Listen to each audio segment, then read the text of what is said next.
Olá, seja bem-vindo, seja bem-vinda. Eu sou Paulo Lima e você está no canal Milionariamente. Estamos fazendo a leitura do livro de Mirdá e entraremos agora exatamente no texto que começa a definir a história do livro. Este é o áudio 2 e caso você não tenha acompanhado o anterior, seria bastante interessante, pois ele faz uma introdução bastante bacana. Vamos diretamente ao texto. Este é o livro de Mirdá, conforme foi registrado por Naronda, o mais jovem e o menor de seus companheiros, um farol e um refúgio para os que anseiam vencer a si mesmos, que todos os outros tenham cuidado com ele. Capítulo 1. Mirdá revela-se e fala de véus e selos. Naronda.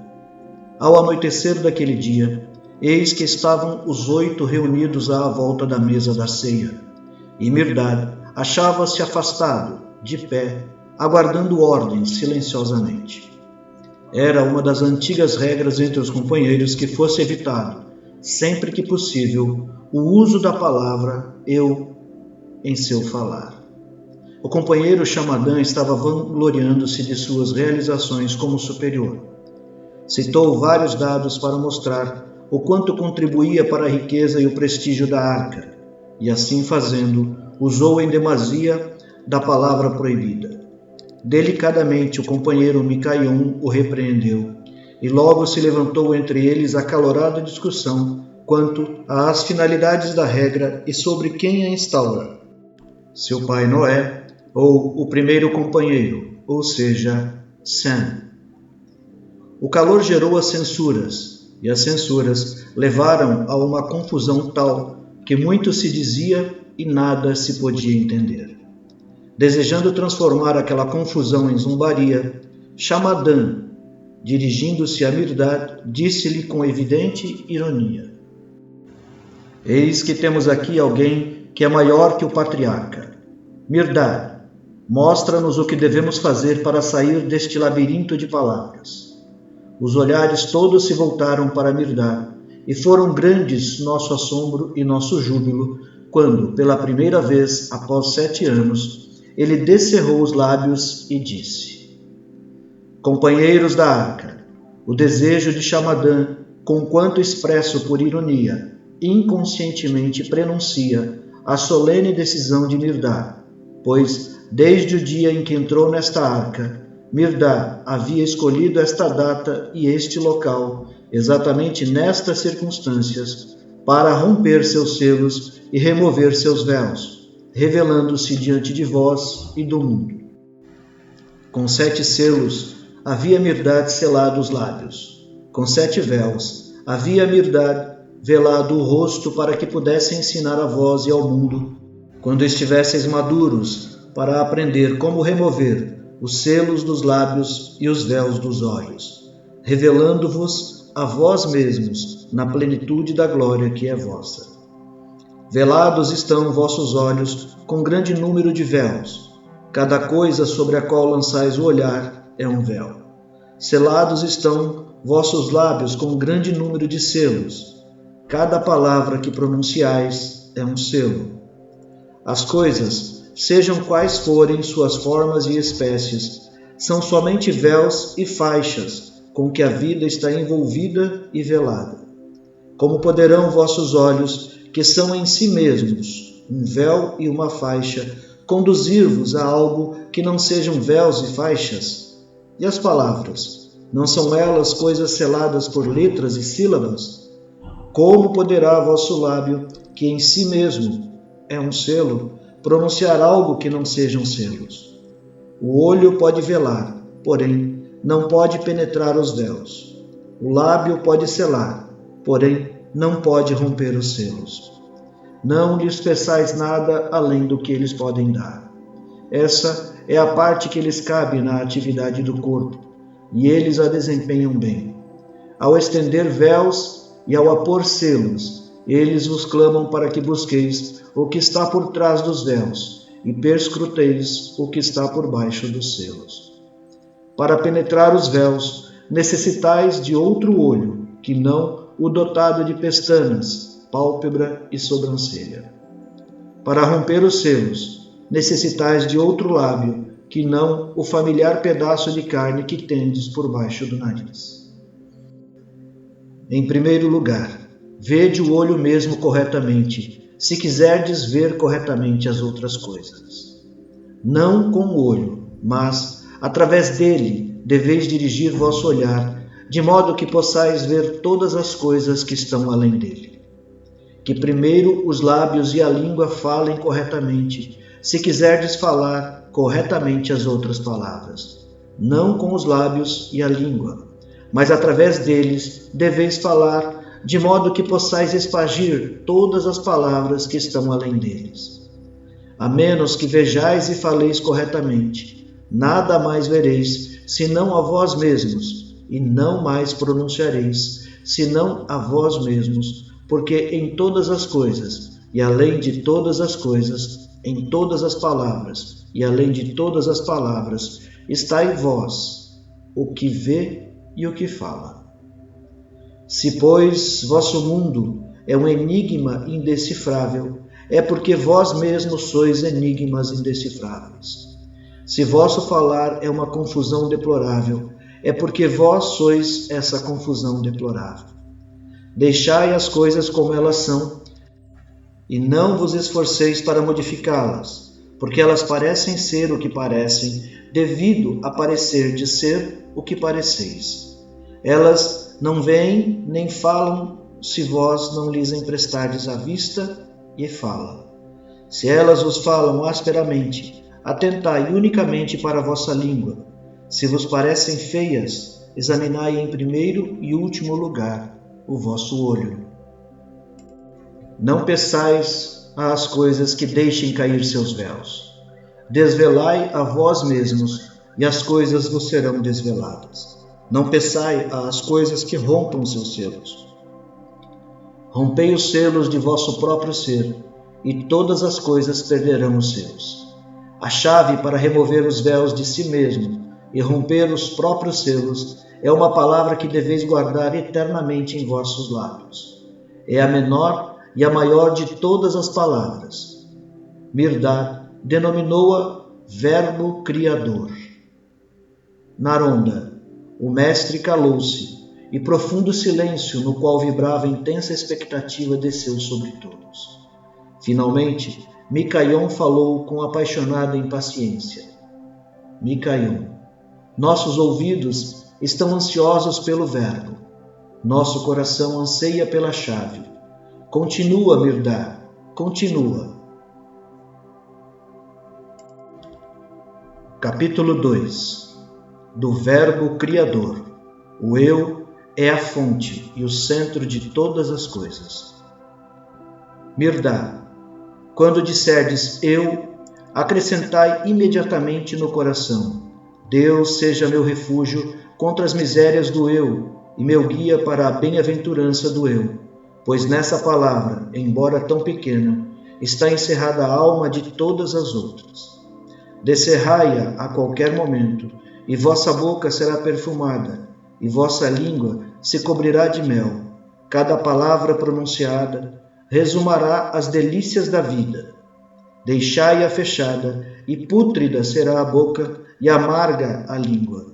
De cada palavra pronunciada, destilará o pus da morte. Porque eu, ó monges, é o Verbo Criador. E a não ser que vos apodereis de sua força mágica, a menos que sejais mestres desse poder, gemereis quando deveríeis cantar, estarei em guerra quando deveríeis estar em paz, recolher-vos-ei amedrontados em escuro cárceres quando deveríeis estar pairando em luz. Vosso eu nada mais é do que a vossa consciência de ser, silente e incorpórea, verbalizada e corporificada. É o inaudível em vós tornado audível, o invisível tornado visível, para que vendo possais ver o invisível e ouvindo possais ouvir o inaudível. Ainda estáis limitados pelos olhos e pelos ouvidos, e a menos que vejais com os olhos e ouçais com os ouvidos, nada vereis, e nada ouvireis. Basta que penseis eu, e um mar de pensamentos se agitará em vossa cabeça. Esse mar é uma criação de vosso eu, que é, ao mesmo tempo, o pensador e o pensamento. Se tendes pensamentos que aferroam, perfuram ou dilaceram, sabei que o único responsável por provê-los de ferrão, presas e garras é vosso eu dentro de vós. Mirdad deseja que saibais também que aquele que provê pode igualmente retirar a provisão. Basta que sintais eu para dar vazão a um pulso de sentimentos no coração. Esse poço é uma criação de vosso eu, que é, ao mesmo tempo, aquilo que sente e aquilo que é sentido. Se existem urzes espinhosas em vosso coração, foi unicamente o eu em vós que lá as arraigou. Mirdad quer que saibais que quem pode facilmente arraigar, também pode facilmente desarraigar. Pelo mero pronunciar eu, trazeis à vida uma poderosa hoste de palavras, cada qual símbolo de uma coisa, cada coisa símbolo de um mundo, cada mundo parte de um universo. Esse universo é a criação de vosso eu, que é, ao mesmo tempo, o Criador e a criatura. Se houver elementais malignos em vosso universo, podeis estar certos de que somente vosso eu foi quem os criou. Mirdad quer que saibais que quem cria também pode anular a criação. Tal como o Criador, assim é a criatura. Poderá alguém criar algo superior a si mesmo ou criar algo inferior a si próprio? Só a si mesmo, nem mais nem menos, o Criador procria. O eu é uma fonte da qual tudo flui e à qual tudo reflui. Tal qual a fonte, assim é a correnteza. O eu é uma varinha de condão. Não pode, porém, a varinha fazer surgir coisa alguma que não esteja no mágico. Tal como é o mágico, assim são os produtos de sua varinha. Conforme for vossa consciência, assim será vosso eu. Conforme for vosso eu, assim será vosso mundo. Se vosso eu for claro e tiver um significado definido, vosso mundo será claro e terá um significado definido. Então vossas palavras jamais serão confusas e vossas obras jamais serão ninhos de dor. Se vosso eu for nebuloso e incerto, vosso mundo será nebuloso e incerto. Então, vossas palavras serão apenas embaraços e vossas obras serão incubadoras de dor. Se vosso eu for constante e paciente, vosso mundo será constante e paciente. Sereis então mais poderosos do que o tempo e mais espaçosos do que o espaço. Se vosso eu for passageiro e inconstante, também vosso mundo será passageiro e inconstante. E vós sereis apenas tênue névoa exalada suavemente pelo sol. Se vosso eu for uno, vosso mundo será uno. Então estareis em paz eterna com todas as hostes celestiais e com todos os habitantes da terra. Se vosso eu for múltiplo, vosso mundo será múltiplo. Então estareis em perpétua guerra convosco e com todas as criaturas dos domínios imensuráveis de Deus. O eu é o centro de vossa vida, de onde irradiam as coisas que constituem a totalidade de vosso mundo, e para o qual elas convergem.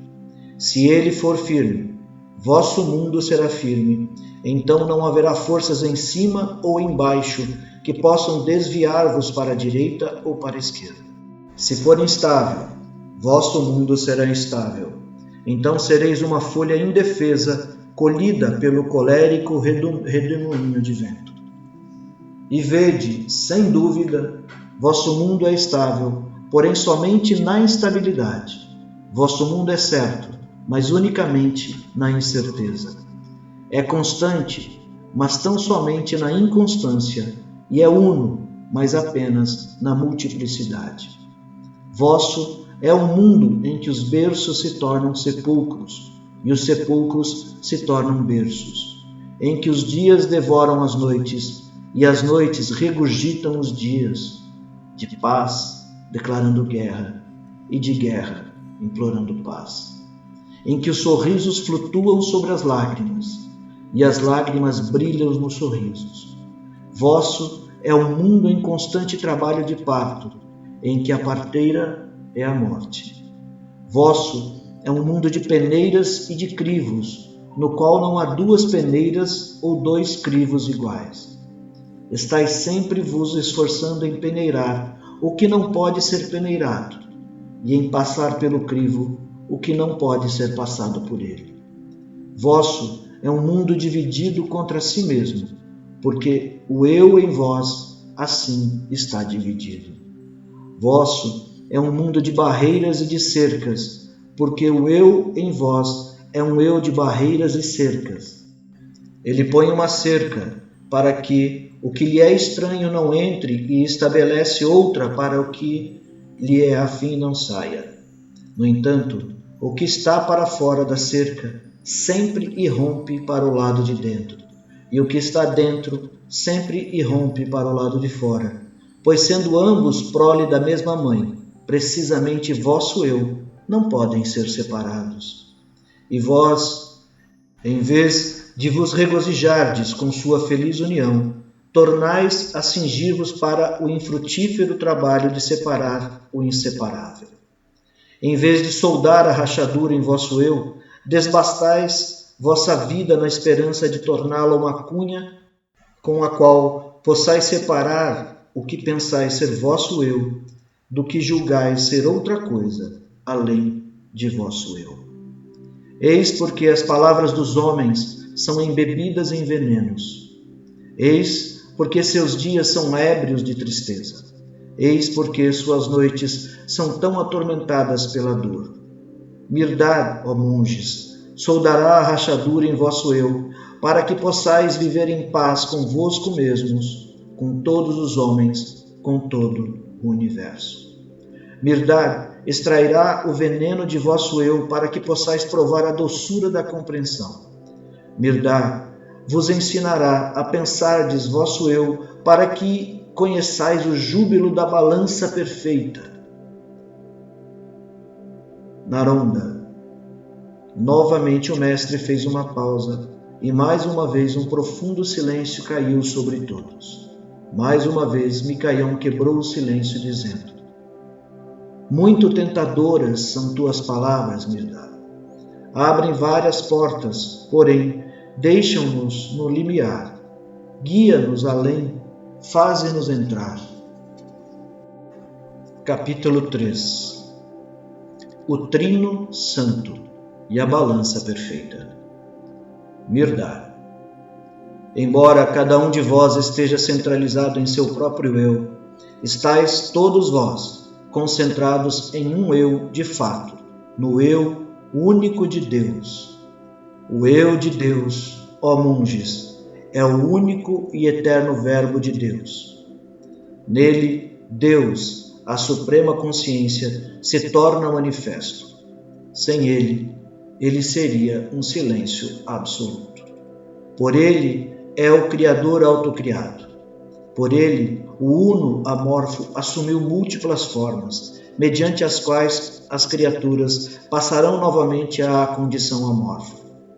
Para sentir-se, para pensar-se, para falar-se, Deus não precisa mais do que pronunciar eu. Consequentemente, eu é sua única palavra. Portanto, esse é o Verbo. Quando Deus diz eu, nada fica por dizer. Mundos vistos e mundos não vistos, as coisas nascidas e as que aguardam o nascimento, o tempo que está passando e o tempo que ainda não passou, tudo, sem excetuar um só grão de areia, está pronunciado e impresso nesse verbo. Por ele foram criados todas as coisas, por ele são todas as coisas mantidas. A não ser que signifique algo, uma palavra não passa de um eco vazio. a não ser que seu significado seja eternamente o mesmo. Não será mais do que câncer na garganta e vesículas na língua.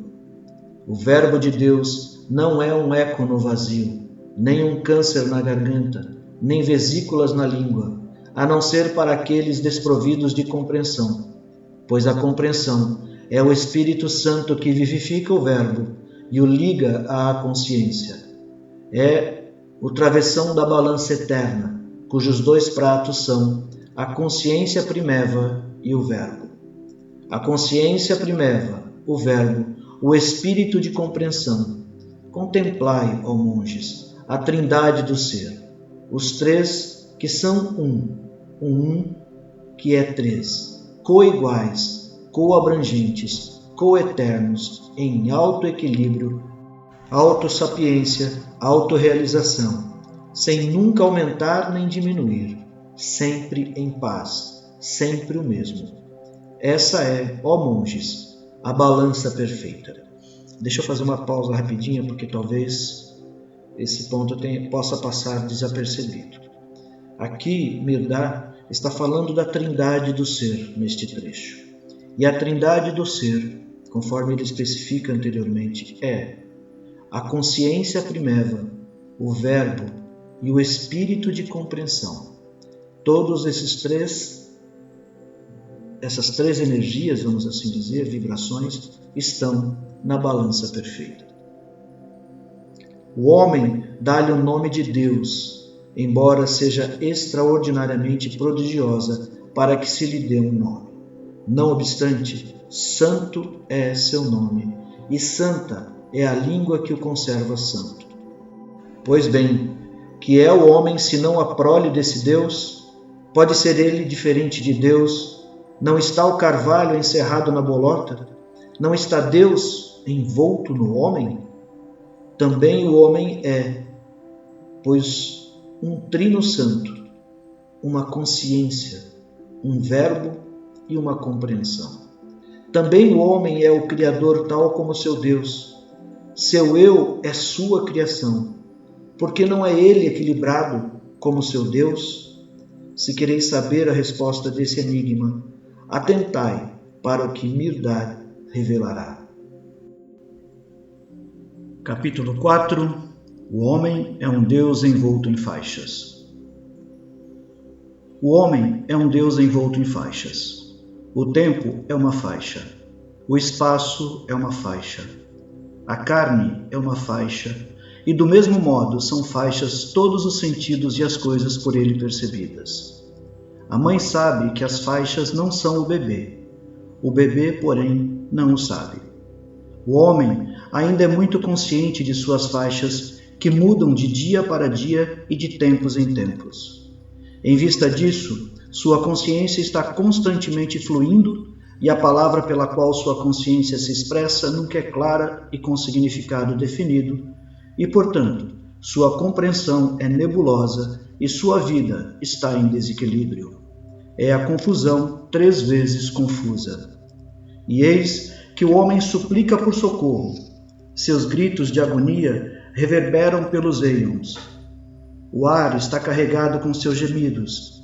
O mar está salgado com suas lágrimas. A terra está sulcada por suas sepulturas. Os céus estão ensurdecidos por suas preces. E tudo porque ele ainda não sabe o significado de seu eu, que é, para ele, igualmente as faixas e a criança enfaixada. Ao dizer eu, o homem fratura o verbo em 2 partes. Suas faixas, uma delas, o ser imortal de Deus, a outra. Divide realmente o homem indivisível? Deus nos guarde. Nenhum poder, nem mesmo de Deus, pode dividir o indivisível. É a imaturidade do homem que o faz imaginar a divisão, e o homem, o recém-nascido, cinge-se para a batalha e põe-se em guerra contra o ser oniabarcante e o infinito, julgando-o inimigo de seu ser. Nessa guerra díspar, o homem rasga suas carnes em tiras e derrama seu sangue em torrentes, enquanto Deus, o Pai e Mãe, amorosamente observa. pois ele bem sabe que o homem está somente rasgando seus pesados véus e derramando unicamente o amargo fel que o cega para a unidade com o Uno. É este o destino do homem: lutar, sangrar, desfalecer e, afinal, despertar e soldar a fratura no eu com a própria carne, selando-a com o próprio sangue. Portanto, ó monges, fostes avisados, e muito sabiamente avisados, para serdes prudentes no uso do eu, pois enquanto com isso vos referirdes às faixas, e não exclusivamente ao bebê, enquanto for para vós mais peneira do que cadinho, até então estareis passando pela peneira vossa vaidade unicamente para colherdes a morte com toda a sua ninhada de dores e agonias. Capítulo 5. De cadinhos e de peneiras, o Verbo de Deus e do homem. O Verbo de Deus é um cadinho. O que ele cria, ele derrete e funde em um, nada aceitando como valioso, nada rejeitando como sem valor. Como possui o espírito de compreensão, sabe muito bem que ele e sua criação são unos, que rejeitar uma parte é rejeitar o todo, que rejeitar o todo é rejeitar-se a si mesmo. Consequentemente, eles têm sempre o mesmo objetivo e significado. Já o verbo do homem é como uma peneira. Ele define aquilo que cria, acolhendo e rejeitando. Está sempre tomando este como amigo e expulsando aquele como inimigo. Mas, frequentemente, o amigo de ontem torna-se inimigo de hoje, e o inimigo de hoje, o amigo de amanhã. Assim, se desencadeia a cruel e infrutífera guerra do homem contra si mesmo. Tudo porque falta ao homem o Espírito Santo, o único que pode fazê-lo compreender que ele e sua criação são uma e a mesma coisa, que expulsar o inimigo é expulsar o amigo, pois ambas as palavras inimigo e amigo são criações de seu verbo, seu eu. Alguém ou algo certamente gosta e acolhe como sendo bom aquilo que não gostais e expulsais como sendo mal. Pode uma mesma coisa ser, ao mesmo tempo, duas para que se excluam mutuamente?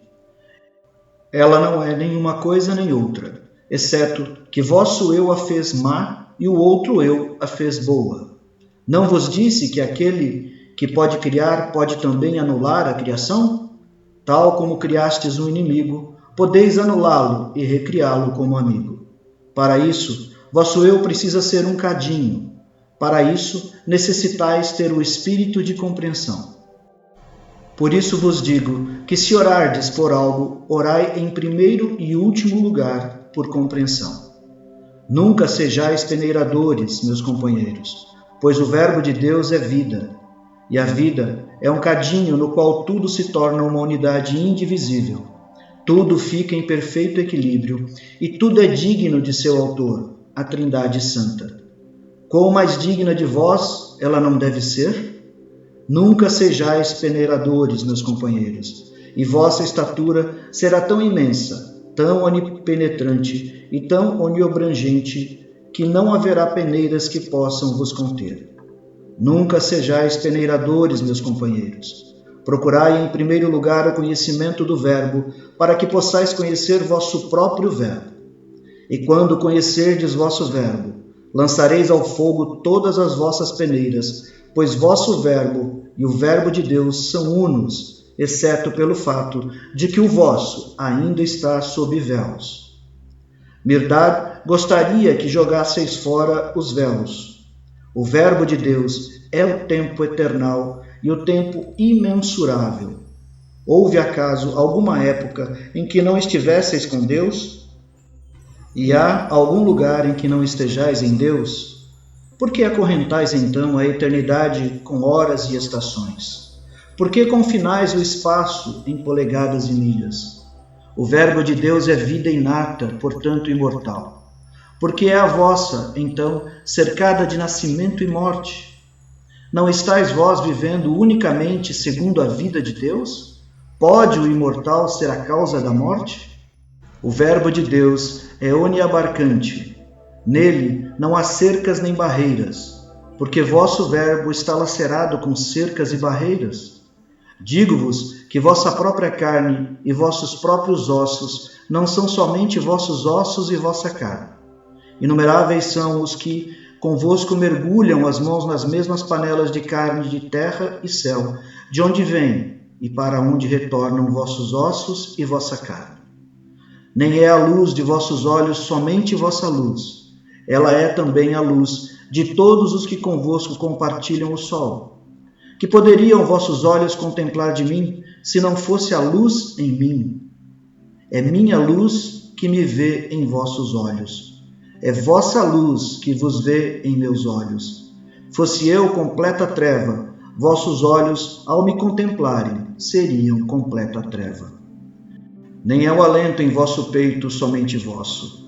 Todos os que respiram ou já respiraram o ar estão respirando em vosso peito. Não é o alento de Adão que ainda enche vossos pulmões? Não é o coração de Adão que ainda pulsa em vosso coração? Nem são vossos pensamentos somente vossos.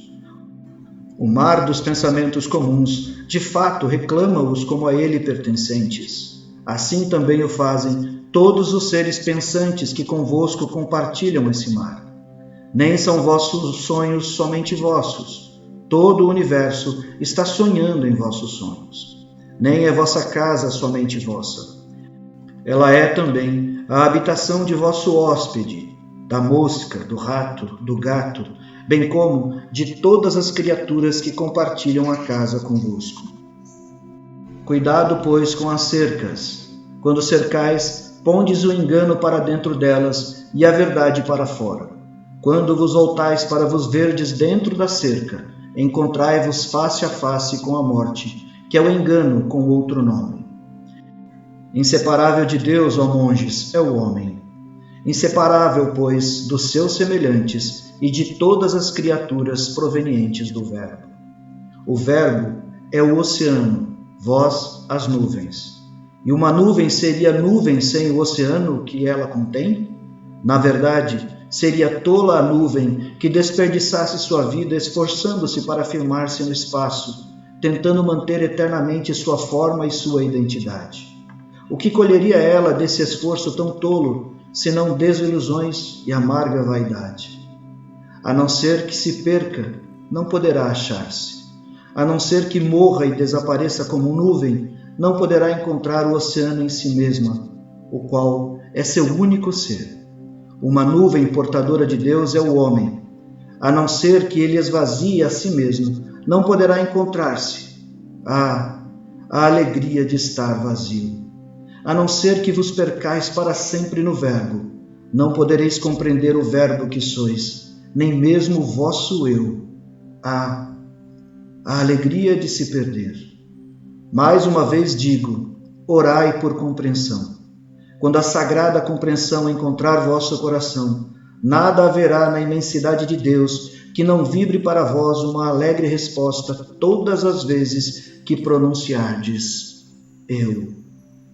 Então, a própria morte será em vossas mãos apenas uma arma com a qual vencereis a morte.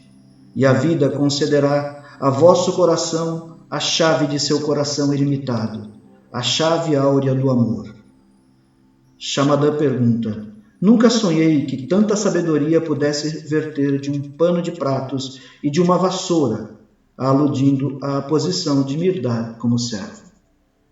Mirdad responde: tudo é manancial de sabedoria para o sábio. Para quem não é sábio, a sabedoria mesma é tolice. Shamadan comenta: tens uma língua hábil, sem dúvida. É de se admirar que a tenhas freado por tanto tempo, se bem que suas palavras sejam muito difíceis de se ouvir.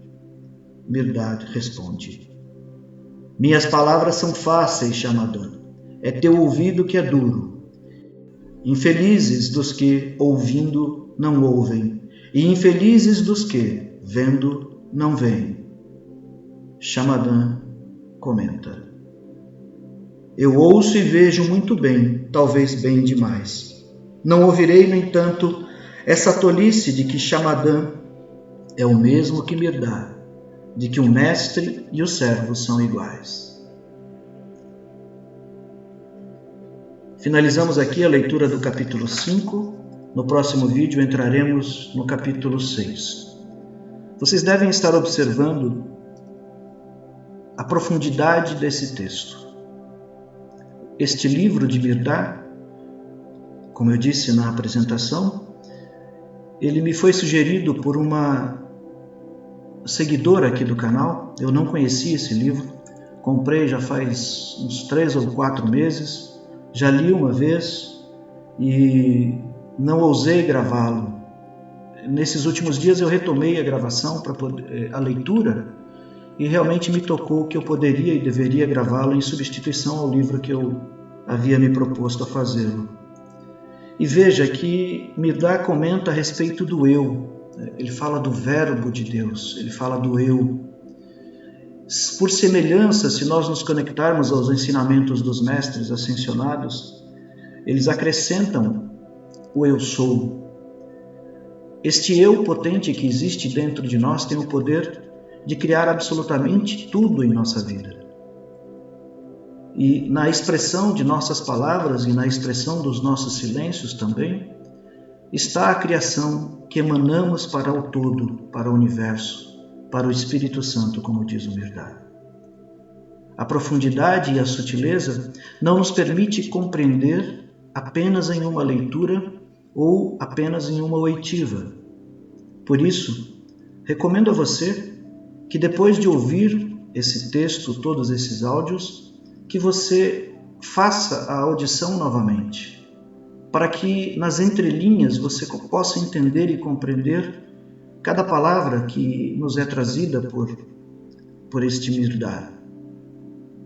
É de uma profundidade muito grande e eu estou muito feliz de poder, de fato, estar fazendo essas gravações. Que a luz do Cristo abençoado e amado prevaleça sobre sua vida. Que todos os dias, quando acordares, possa ser tocado pela presença do Divino Espírito Santo, do Divino Espírito de Deus. E que no reconhecimento da sua essência, ao abrir os seus olhos, ao olhar os seus móveis, não importa quão singela seja a sua casa ou quão elegante e grandiosa seja a sua casa, mas reconheça o poder de Deus, o poder da criação, em cada uma das suas próprias criações. Saiba que o poder de criar ou não está em seu coração. Nós representamos no mundo aquilo de melhor ou de pior que temos dentro de nós. É preciso vibrar positivamente, é preciso agir positivamente. Que a luz deste Cristo seja sempre presente em sua vida e que este Criador original, que emana tanta grandiosidade e tanto amor ao longo de todos os milênios, de todos os reinos, seja sempre presente em sua vida com muito amor. Nos encontramos no próximo vídeo.